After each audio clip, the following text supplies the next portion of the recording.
when we focus on and emphasize attaining this witness perspective, this witness mind, this witness sight, sakshi, what we say.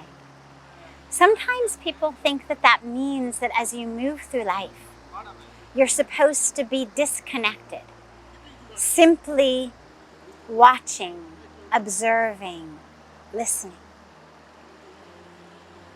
In some ways it's true, but we're also supposed to be deeply connected because we are connected to life. And that intersection of the witness and the experience is that beautiful place of spirituality. Because those who are really awake, those who are really enlightened, are actually in many ways the most full of compassion, of love, of connection, of light. They are not those who are indifferent, apathetic, aloof, as we say. They're not those who are just watching the world go by or listening to the world go by. But actually their hearts are on. The difference is they're not reacting. They're not impacted by the constant changes in the world, the strings of their minds, their hearts, their lives, their identities, their experiences are not being pulled by what's happening in the world around them. That witness that we cultivate in meditation, that ability to be aware, when we bring it into life, it's the ability to be aware as things are happening around me, yes, but also as they are happening in me. So I become aware of the feeling of anger, of jealousy, of greed, of fear, or I become aware of the feeling of joy, of fullness, of contentment.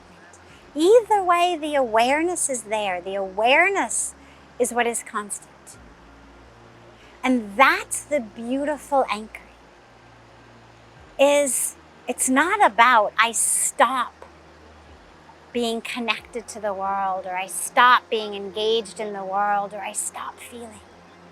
It's that I stop identifying as the feeling. And as I stop identifying as it, I stop being a victim to it, or I stop being a slave of it.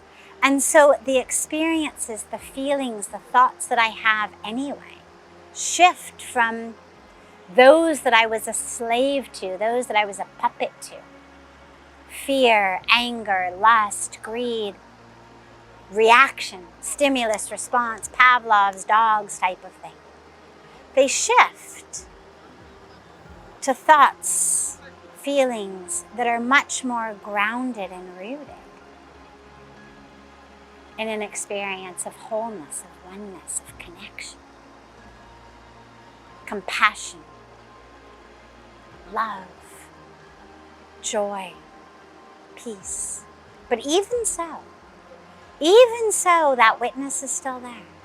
And so I am able to watch a beautiful wave of compassion grow within me. I am able to watch an experience of love happen within me. And then I choose very consciously to be connected to that, not to just watch it as an observer. Because actually the experience of that love, of that joy, that's the most exquisite part of human experience. That's why we have the ability to experience, not just to watch, not just to listen to, The problem is that most of us jump into the ocean, into the waves of every thought, every emotion, every experience, whatever happens. We end up thrust around by these waves of life, constantly up and down.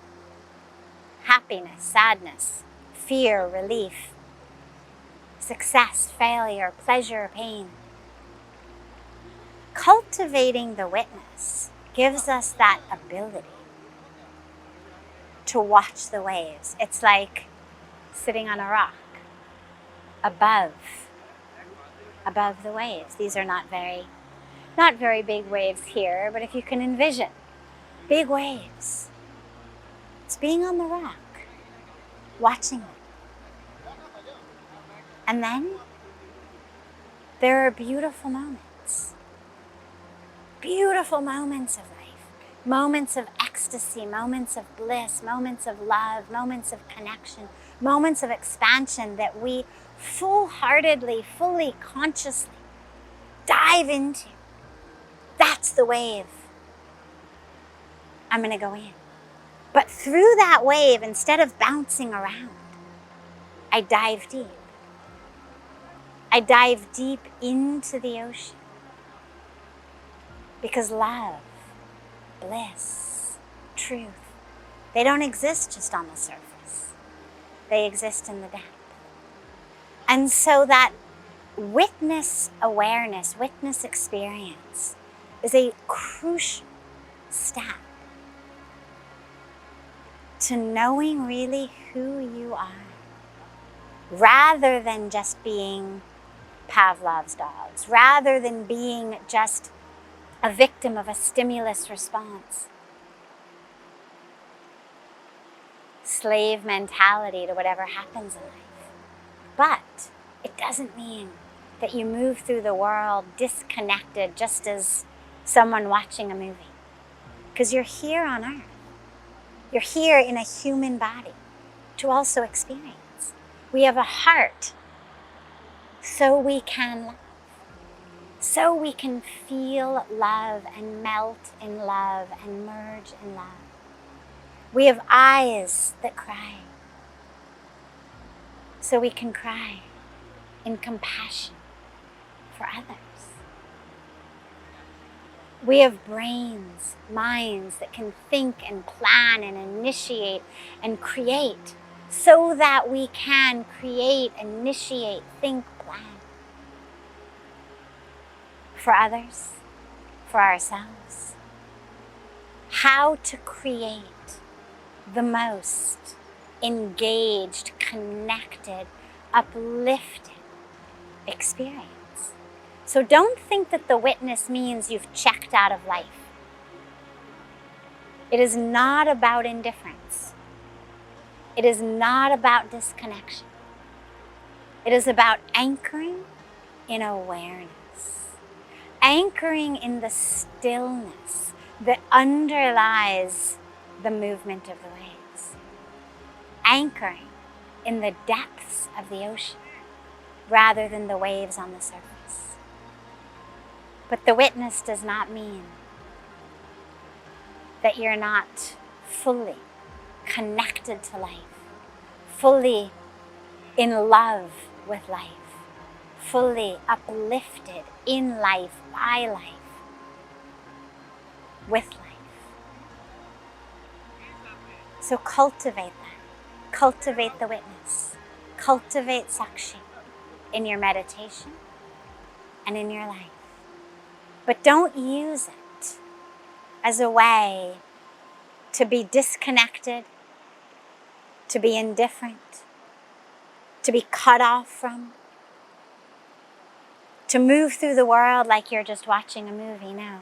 You are here to be a fully engaged participant, creator of life. And simultaneously, to be aware of your own creation and to be aware of the divine creative power that is creating in you, as you, every moment.